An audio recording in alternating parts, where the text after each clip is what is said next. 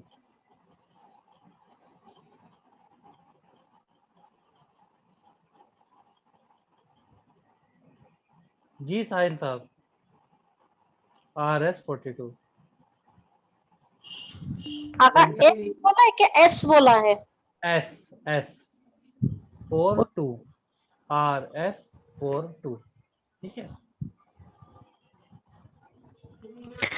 مولانا جی یہ دونوں سوروں کو پورا کمپلیٹ پڑھنا ہے، جیسے 30 سے 65 سورہ عنکبوت اور سورہ انسان کا 1 سے 30 دونوں کو کمپلیٹ پڑھ کے بھیجنا ہے جتنے آیتیں بتائے ہیں. جی دونوں جو دو سورے عرض کیے ہیں اور جو بھی آیتیں آپ کی خدمت میں عرض کی ہیں 10 20 40 انہی آیتوں کو صرف جی آپ کو پڑھنا ہے، صرف انہی آیتوں کو ریکارڈ کیجیے گا.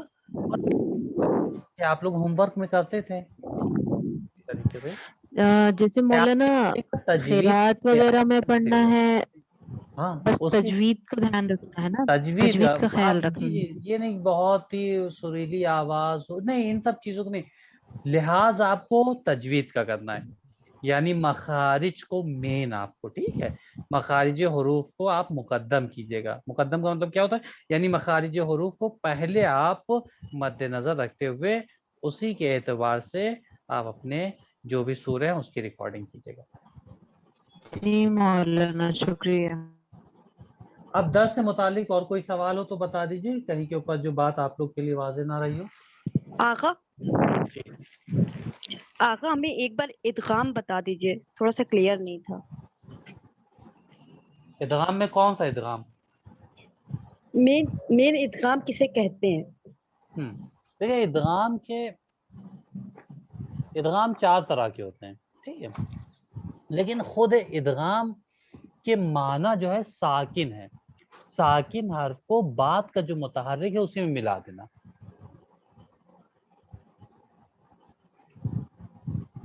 ٹھیک ہے, جی آقا. اور کسی کوئی سوال؟ جی بلقیس صاحبہ بتائیے. السلام علیکم آقا. وعلیکم السلام ورحمۃ اللہ. آپ نے جو ادغام یرملون سمجھایا تھا اس میں تھا ایک ادغام یرملون کا, ایک تھا ادغام بلا غنہ. تو اس میں جی آپ نے جو اگزامپل دیا تھا محمد الرسول اللہ, تو جی اس میں اس اگزامپل کے ساتھ ادغام بلا غنہ ایک بار پھر سے سمجھا دیجیے. دیکھیں ادغام بلا غنہ کے اندر یہ بات عرض کی تھی, ادغام بلا غنہ اس ادغام کو کہتے ہیں کہ جہاں کے اوپر نون کی آواز پوری طریقے سے یعنی بالکل ختم ہو جائے گی, بالکل بھی تلفظ کرتے وقت نون کی آواز باقی نہیں رہتی. لیکن اس کی ایک کنڈیشن ہے, وہ کیا ہے؟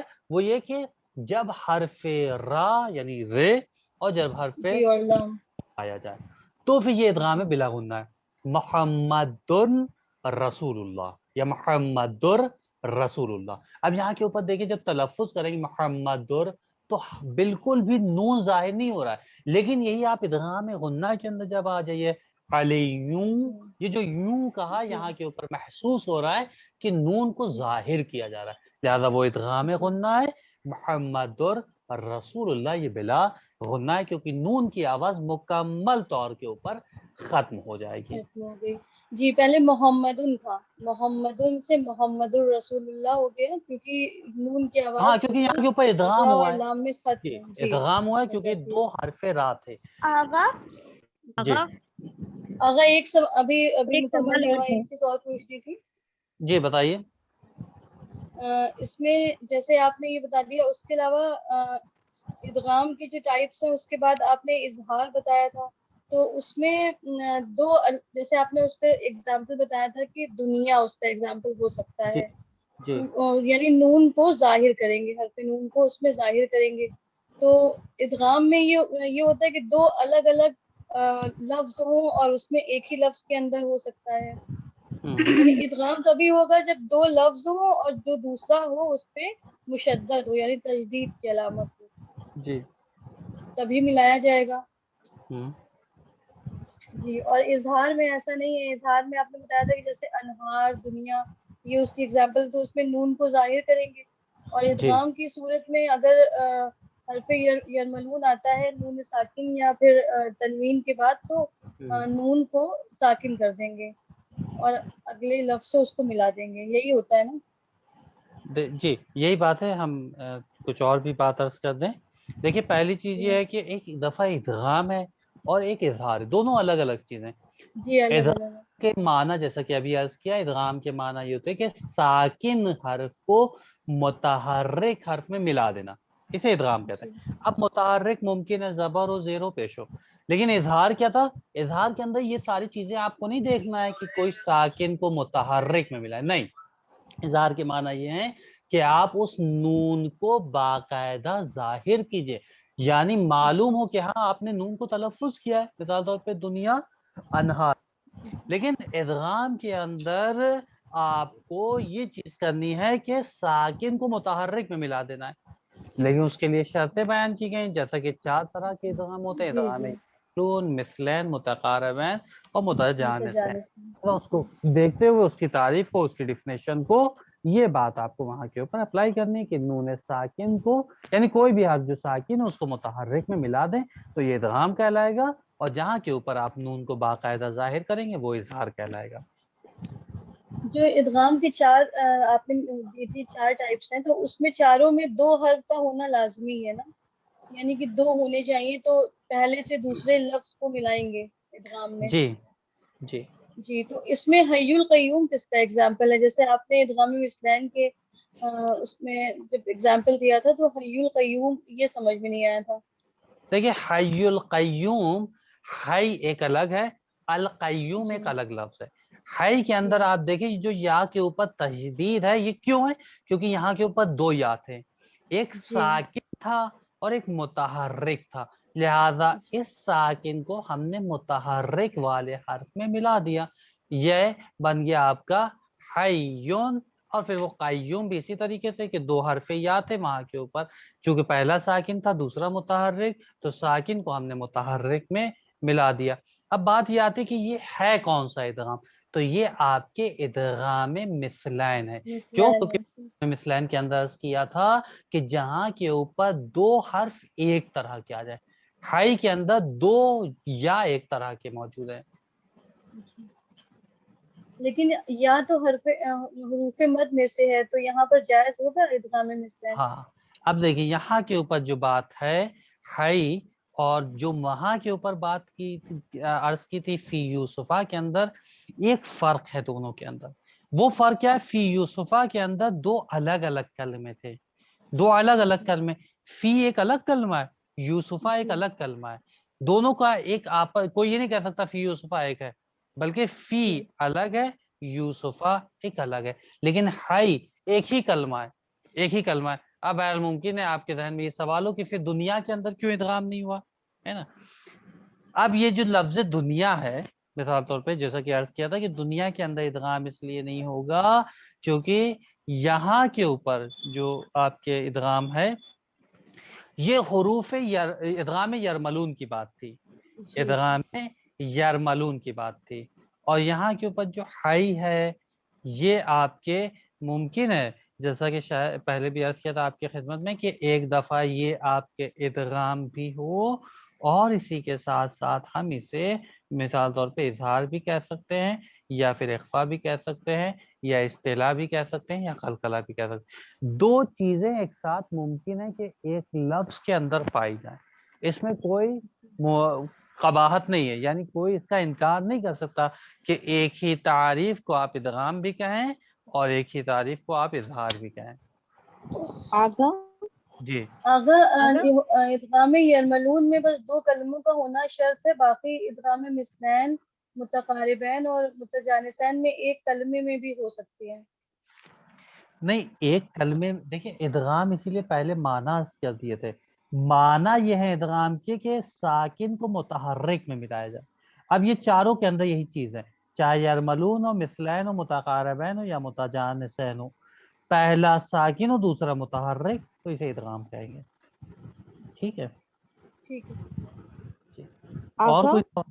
جی آگا ہم کچھ کہنا چاہتے ہیں. جب فی یوسفہ کا ایگزامپل دیا تھا کویسچن پیپر میں تو جی ہم نے ایسے تبھی سلیبس پڑھے نہیں تھے، سرپرائز ٹیسٹ تھا، تو ہم نے لکھا تھا کہ یوسفہ کا یہ تو یرملون کا یہ ہے، لیکن اس کے پہلے نہ تو نون ہے ساکن نہ تو تنوین ہے، اسی لیے ادغام جائز نہیں ہے. تو یہ ہم نے صحیح کیا تھا اپنے نہیں من نہیں سے؟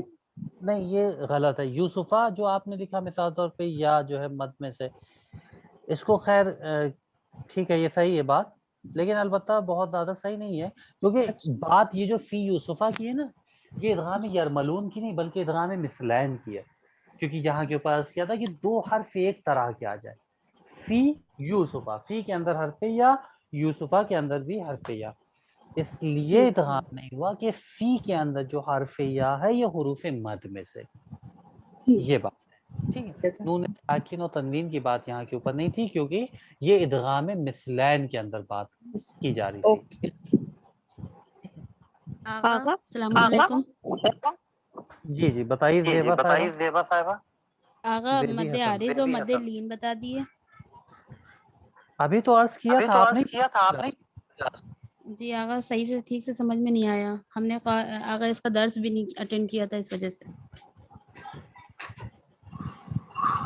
مد عارض التماس بہرحال گزارش کہ توجہ سے تھوڑا سا غور کیجیے گا، اگر بات واضح نہ ہو تو دوبارہ پھر پوچھ لے گا، لیکن غور کیجیے گا جو بات عرض کرنے جا رہے ہیں. لیکن مد عارض کسے کہتے ہیں؟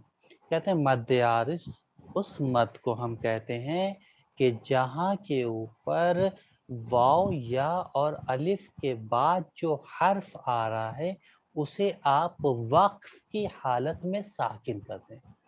مثال غفور، خبیر، عقاب، خوف.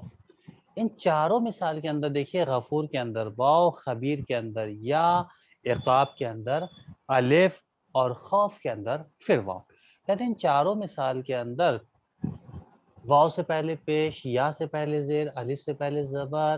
کہتے ہیں یہاں کے اوپر ان چاروں لفظوں کے اندر غفور کے اندر را ہے واو کے بعد، خبیر کے اندر یا کے بعد را ہے، خوف کے اندر واو، عقاب کے اندر الف کے بعد بے ہے. یہ چاروں خبیرن، غفورن، عقابن تھے اور خوفن تھے.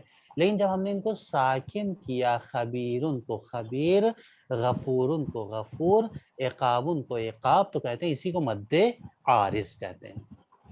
مد عارض مد عوض کہتے ہیں. کیا پوچھا تھا آپ نے، مد عارض یا مد عوض؟ عارض پوچھا تھا. عارض پوچھا تھا آقا. اسے مد عارض کہتے ہیں. ٹھیک ہے، یعنی حروف مد کے بعد جو حرف آ رہا ہے اسے آپ وقف کی حالت میں ساکن کر دیں. خبیرن سے خبیر، غفورن سے غفور، عقابن سے عقاب. بات یہ واضح ہے؟ زیبی حسن صاحبہ؟ جی آقا واضح. شکریہ آقا. کوئی بات نہیں. دوسری بات مد لین کی. کہتے ہیں مد لین کے اندر دیکھیں دو حرف ہوتے ہیں، حروف لین دو ہیں، واو اور یا. لیکن ایک چیز اور ہے کہ صرف واو یا نہیں دیکھنا، بلکہ اس سے پہلے آپ کو زبر بھی دیکھنا ہے. اگر زبر ہے، واو سے پہلے زبر، یا سے پہلے زبر، تو یہ مد لین کہلائے گا، یعنی حروف لین کہلائے گا. اور اگر واو سے پہلے زیر ہے یا واو سے پہلے پیش ہے تو یہ حروف لین نہیں کہلائے گا. پھر کہتے ہیں کہ حروف لین کے اندر چونکہ لین کے معنی نرمی کے ہوتے ہیں، لہذا واو سے پہلے زبر، یا سے پہلے زبر، یہ حروف آسانی سے مد قبول کر لیتے ہیں. یعنی ان کے اوپر آپ آسانی سے مد کی علامت لگا کے اس کو کھینچ کے ادا کر سکتے ہیں. پھر ایک اہم بات مد لین کے اندر وہ یہ ہے کہ آپ یہ دیکھیں کہ حروف لین جو کہ واو اور یا ہے، اس کے بعد والا جو حرف آ رہا ہے وہ ساکن ہے یا متحرک ہے. اگر ساکن ہے تو آپ اس حرف کے اوپر مد کی علامت کو لگائیں گے. لیکن اگر حروف لین کے بعد جو حرف آ رہا ہے وہ متحرک ہے، متحرک میں چاہے زبر ہو، زیر ہو، پیش ہو، کوئی بھی علامت ہو، تو کہتے ہیں ایسی صورت میں اس حرف کے اوپر مد کی علامت نہیں لگائی جائے گی. اسے کہتے ہیں مد لین. زیبی صاحبہ بات واضح ہے؟ جی آقا واضح. شکریہ. واقعاً واضح یا تکلفاً آپ کہہ رہی ہیں؟ نہیں آقا ٹھیک ہے واضح. ٹھیک، چلو شکریہ. اور کسی کا کوئی سوال ہو تو بتا دیں 10 سے ریلیٹڈ. آقا جی جو آپ نے کل بتایا تھا وہ موانقہ، وہ تھوڑا سمجھ میں نہیں آیا تھا. دو عبارتوں کے پہلے یا بعد میں کچھ سمجھ میں نہیں آیا تھا میرے، تھوڑا سمجھا دیجیے. معانقہ کے اندر دیکھیے عرض کیا تھا، معانقہ کی جو علامت ہے، جو 3 ڈاٹ ہیں، 3 پوائنٹ ہیں، یہ 2 دفعہ آتے ہیں ایک ہی آیت کے اندر. 2 دفعہ آتے ہیں، ایک پہلے آئے گا، ایک بعد میں آئے گا. مثال کے طور کے اوپر آپ سورہ حمد کی آیت لے لیں، الحمدللہ رب العالمین. الحمدللہ، اللہ کے اوپر ایک دفعہ معانقہ کی علامت آئی، للہ رب العالمین، پھر ایک دفعہ عالمین پہ آئی. کہتے ہیں کہ یہ 2 دفعہ آتی ہے، یعنی 2 عبارت یا 2 لفظوں کے پہلے اور بعد میں. قبل اور بعد کا مطلب کیا تھا؟ قبل یعنی پہلے اور بعد یعنی بعد میں. پھر اب یہاں کے اوپر جب 2 دفعہ آئیں گے تو آپ کو یہ خیال کرنا ہے کہ ان میں سے ایک جگہ کے اوپر رکنا ہے، یا آپ الحمدللہ کہہ دیجئے اور رب العالمین کہیے. یعنی چونکہ آپ الحمدللہ کے اوپر نہیں رکے، اللہ کے الحمدللہ ہونا چاہیے تھا اگر معانقہ ہوتا یہاں. ٹھیک ہے، چونکہ کہا گیا کہ ایک جگہ رکے، تو رب العالمین کہتے آپ. لیکن جب آپ نے کہہ دیا الحمدللہ تو رب العالمین کہیں گے، اور اگر وہاں کے اوپر الحمدللہ کہا تو یہاں کے اوپر رب العالمین نہ کہنا پڑے گا. یعنی ایک جگہ کے اوپر آپ کو ٹھہرنا ہے اور ایک جگہ کے اوپر آپ کو ٹھہرنا نہیں ہے، اس کو آپ ملا کے تلفظ کریں گے. یعنی آخری جو حرف ہے اس کے جو بھی حرکت ہے، جو بھی علامت، جو بھی سائن ہے، اس کے اوپر زبر زیر پیش اس کو ظاہر کریں گے. اسی کو کہتے ہیں معانقہ. جی اچھا آغا آگا بہتر. آگا آگا بتائیے. جی جیسے مد لین آپ نے بہت سمپل بتایا، ویسے مجھے تجوید کے شعبے جو پوائنٹس ہیں وہ تھوڑے سمپل ورڈز کر کے دے سکتے ہیں، جیسے بتا سکتے ہیں، ایکسپلین نہیں چاہیے، صرف سمپل ورڈز کیسے لکھیں آنسر. ٹھیک. بہرحال دیکھیے ہم کوشش پوری کریں گے کہ سادے لفظوں میں آپ کی خدمت میں عرض کریں. جی دیکھیے تجوید کے جو شعبے ہیں وہ 3 ہیں. سب سے پہلے ہم آ کے اس سے پہلے اس کو عرض کرنے سے پہلے ایک بات عرض کرتے ہیں. دیکھیے قرآن مجید جب آپ کھولتے ہیں تو آپ کو 3 طرح کے الفاظ نظر آتے ہیں، حروف نظر آتے ہیں. پہلا یہ دیکھتے ہیں کہ مثال طور پہ الحمدو، یہ کچھ حرفوں اور کچھ لیٹر سے مل کے بنا ہے. مثال طور پہ حمزہ، لام، ہے، میم، دال، یہ 5 حرفوں سے مل کے ایک لفظ بنا ہے الحمد. اسی طریقے سے عالمینہ کے اندر ہم دیکھتے ہیں عین، الف، لام، میم، یہ، نون، یہ 5 یا 6 حرفوں سے مل کے پہلی بات. دوسری بات ہم آ کے قرآن مجید کے اندر دیکھتے ہیں کہ سورہ کوثر کے اندر انا اعطیناک لکھا ہوا ہے، انا اعطیناک لکھا ہوا ہے. یا پھر اسی طریقے سے بنی اسرائیل. اب کہتے ہیں یہ بنی اسرائیل کے اندر آپ یہ نہیں کہہ سکتے کہ بنی الگ ہے اسرائیل الگ، نہیں، یہ پورا ایک لفظ ہے، ایک کلمہ ہے. بنی اسرائیل ایک کلمہ ہے. جس طریقے سے ہم کہتے ہیں بنی ہاشم یا ابو طالب، یہ پورے ایک کلمے ہیں، لیکن یہ کلمہ 2 لفظ مل کے چیز ہے. یہ مرکب ہے. مرکب کے معنی کیا ہوتا ہے؟ یعنی مل کے بننا، 2 چیزوں سے مل کے بننا. ایک اور آخری بات کہ ہم آتے ہیں سورہ حمد کھولتے ہیں اور دیکھتے ہیں الحمدللہ رب العالمین یا عالمین. کہتے ہیں یہاں کے اوپر آیت مکمل ہو گئی، یہ ایک سینٹنس ہے. اب یہاں کے اوپر عالمینہ پڑھیں یا عالمین پڑھیں، یہ تینوں باتیں آپ کے لیے واضح ہیں؟ یہاں تک سمجھ گئی؟ جی جی نغمہ ٹھیک. جی اب یہ بالکل. دیکھیں یہی 3 چیزیں تجوید کے شعبے میں. اب آپ جو ہے تجوید کے شعبے میں جب آپ آئیے تو کہیے کہ کبھی ہم قرآن کے جدا حروف کو بیان کرتے ہیں. جدا حروف یعنی واو کو ہم کیسے ادا کریں، الف کو کیسے ادا کریں، بے کو کیسے ادا کریں، قاف کو کیسے ادا کریں، لام کو کیسے ادا کریں.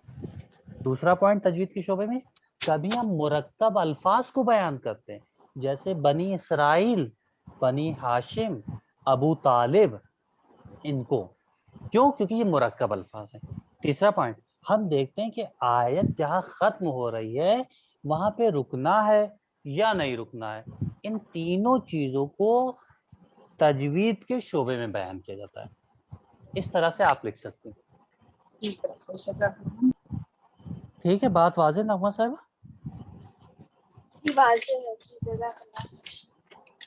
اور کسی کا کوئی سوال ہو تو بتا دیں انشاءاللہ کہ نہیں ہوگا. ٹھیک. اگر اس کے آگے والے پیج میں ہے کہ تجوید کی اہمیت، اگر یہ سوال آتا ہے تو پورا پیراگراف ہے تو اسے چھوٹے میں ہم کیسے مطلب آنسر دے پائے. کوسچن ہے تجوید کی اہمیت کیا ہے، اگر ایسا آتا ہے جی تو یہ طرز، دیکھیے لہجہ، ہاں شیرین. جی تجوید کی اہمیت اگر آپ سے پوچھی جائے تو آپ یوں لکھ دیجئے گا کہ مثال طور پہ ہر زبان کے لیے ضروری ہے کہ اس کی گرامر کو سیکھا جائے، لہٰذا قرآن کے لیے ضروری ہے کہ علم تجوید کا علم حاصل کیا جائے، کیونکہ علم تجوید سے ہمارا قرآن بہتر سے بہترین بنتا ہے. اتنا آپ لکھ دیجئے گا. جی تو شیری، چاشنی وہ سب نہیں لکھنا ہے، وہ نہیں ورڈز وہ نہیں. لکھنے کی ضرورت ہے. ٹھیک ہے. ہر زبان کے لیے ضروری ہے کہ گرامر سے آشنائی ہونی چاہیے، گرامر پڑھنا چاہیے. لہذا قرآن مجید کو سمجھنے کے لیے علم تجوید کی ضرورت ہے، کیونکہ علم تجوید ہمارے قرآن کو بہتر سے بہترین بنا دیتا ہے. آغا ادغام غنہ میں یہ جو اس کی مثال ہے علی یوں ولی اللہ ہے کہ علی یون ولی اللہ پڑھا جائے گا؟ علی یوں ولی اللہ. علی یوں ولی اللہ. ٹھیک ہے، شکریہ آغا. آغا جو آپ نے ابھی جو بتایا علم تجوید کی اہمیت کو ایک بار پھر سے ریپیٹ کر سکتے ہیں؟ جی دیکھیں، ہر زبان کے لیے گرامر، ہر زبان کو سیکھنے کے لیے اس کی گرامر کو پڑھنا ضروری ہوتا ہے. لہذا قرآن مجید کے لیے علم تجوید ضروری ہے. کیوں؟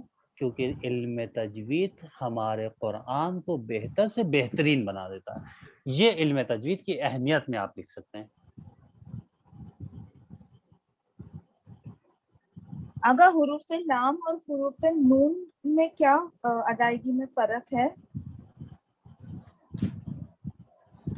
حرف لام اور حرف نون کی جو ادائیگی ہے، پہلی چیز یہ کہ دونوں زبان سے ادا ہوں گے. زبان کی نوک سے. جی، یہ تو زبان سے ادا ہوں، یہ مخرج ہو گیا. اب جب اس کی صفت میں آئیں گے، یعنی زبان کے کس حصے سے، تو اب عرض کرتے ہیں کہ زبان کی نوک کو تالو کے ابتدائی حصے سے جب آپ ملائیں گے اور ٹچ کریں گے تو لام ادا ہوگا.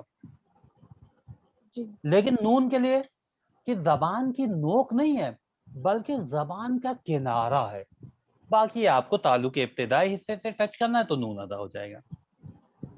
اوکے، کنارے سے کرنا ہے. جی اور کنارہ. جی جی جی وہ فرق ہے. اور حروف را کے لیے تو زبان کی نوک کے نیچے کا حصہ، ہاں، اس کو تالو سے ملانا ہے. تالو کہیں پہ بھی تالو پہ ایسا نہیں، ابتدائی حصہ ایسا نہیں، تالو کا پہلا حصہ، شروعاتی حصہ، ابتدائی حصہ. جی سکینہ صاحبہ بتائیے، کوئی سوال ہے؟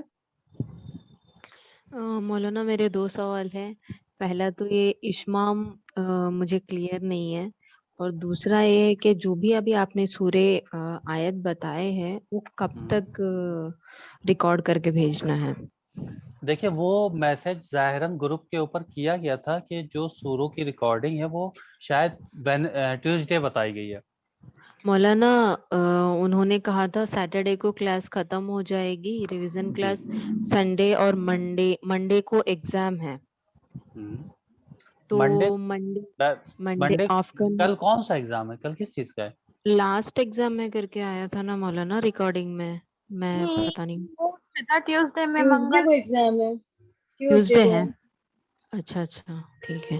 تو اب کل اور پرسوں 2 دن میں بھیجنا ہے 2 دن میں ایگزام کے بھیجنا پہلے. ہے. جی ایگزام کے پہلے بھیج دیجیے تو گا. ٹیوزڈے کنفرم ہے ایگزام؟ دیکھیے ہم اپنے کیونکہ ہم نے کوئی ریکارڈنگ سنی ہونی نہیں، مجھے زیادہ علم نہیں اس بارے میں، جو کسی وجہ سے نہیں سن پائے ہم.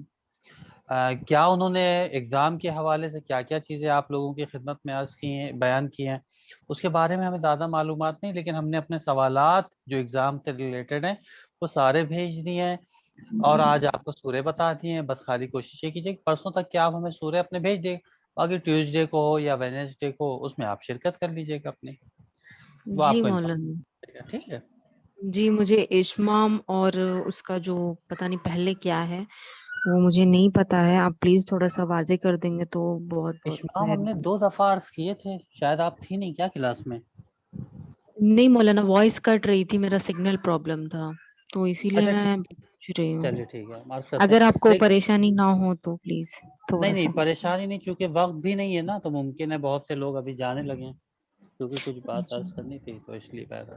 چلے اچھا اشمام ٹھیک ہے. دیکھیں کہتے ہیں کہ جب ساکن آپ کسی حرف کو کر دیں تو حلقے سے پیش کی آواز میں جب آپ اس کو ادا کریں گے تو اشمام کہتے ہیں.